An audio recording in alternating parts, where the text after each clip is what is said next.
Hi friends, welcome to మన Deepu kitchen. ఈరోజు మనం అటుకులతో ఊతప్పంని ఎలా ప్రిపేర్ చేసుకోవాలో చూద్దాం.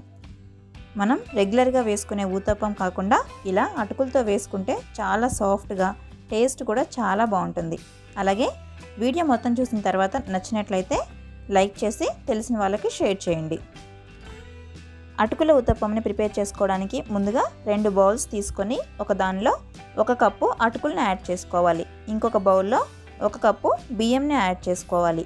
అటుకులు లావువైనా సన్నవైనా ఏవి తీసుకున్నా పర్వాలేదు.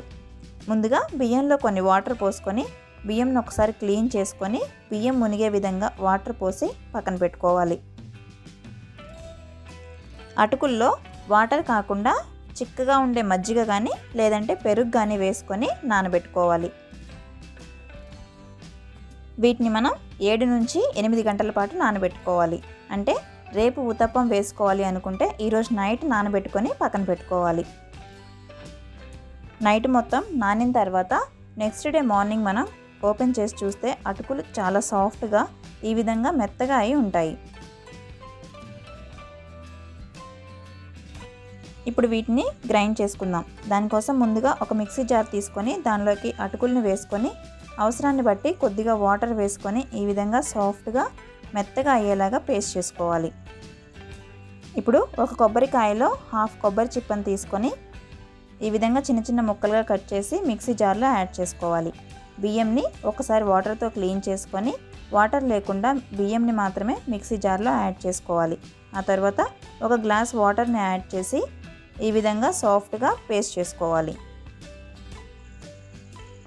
ఇప్పుడు పిండి మొత్తం కలిసే విధంగా బాగా మిక్స్ చేసుకోవాలి.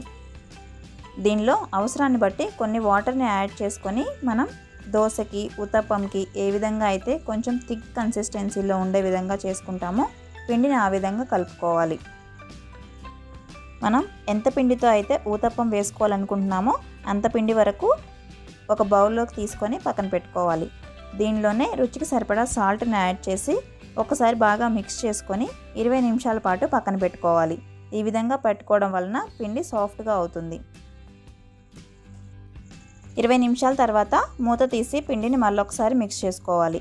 ఇప్పుడు స్టవ్ పైన దోశ ప్యాన్ పెట్టుకొని ప్యాన్ వేడైన తర్వాత స్టవ్ని మీడియం ఫ్లేమ్లో పెట్టుకొని ఊతప్పం వేసుకోవాలి.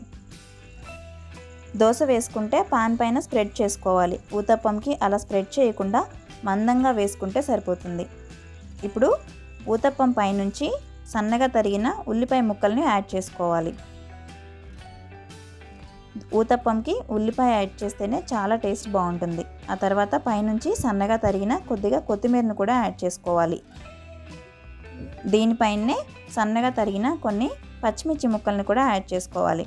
చిన్నపిల్లలు ఉంటే పచ్చిమిర్చి యాడ్ చేయకుండా వేసుకున్నా కూడా ఊతప్పం బాగుంటుంది. ఆ తర్వాత ఊతప్పంకి కొంచెం ఆయిల్ ఎక్కువగానే స్ప్రింకిల్ చేసుకోవాలి. ఆయిల్ ఎంత ఎక్కువగా ఉంటే ఊతప్పం అంత టేస్టీగా ఉంటుంది.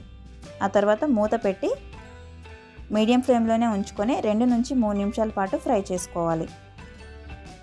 చూడండి, ఊతప్పంకి అంచులు ఈ విధంగా లైట్ గోల్డెన్ కలర్ వచ్చిన తర్వాత వేరే సైడ్కి టర్న్ చేసుకోవాలి. ఊతప్పంని రెండో వైపు టర్న్ చేసుకున్న తర్వాత లైట్గా ప్రెస్ చేసుకుంటూ మళ్ళొక 2 నిమిషాల పాటు ఫ్రై చేసుకోవాలి. ఈ విధంగా 2 వైపులా కూడా ఊతప్పం ఫ్రై అయిన తర్వాత సర్వ్ చేసుకుంటే సరిపోతుంది. ఇలా చేసుకున్న ఊతప్పం మనం రెగ్యులర్గా చేసుకునే ఊతప్పం కన్నా చాలా టేస్టీగా ఉంటుంది. మీకు కానీ వీడియో నచ్చినట్లయితే మీరు కూడా ఒకసారి ఇలా ట్రై చేసి చూడండి. మీకు ఎలా కుదిరిందో కామెంట్స్ రూపంలో మాకు తెలియచేయండి. అలాగే వీడియోని లైక్ చేసి తెలిసిన వాళ్ళకి షేర్ చేసి మన దీపు కిచెన్ ఛానల్ని సబ్స్క్రైబ్ చేయండి. అలాగే నోటిఫికేషన్స్ మిస్ అవ్వకుండా ఉండడం కోసం పక్కనే ఉన్న బెల్ ఐకాన్ని క్లిక్ చేయండి. Thank you.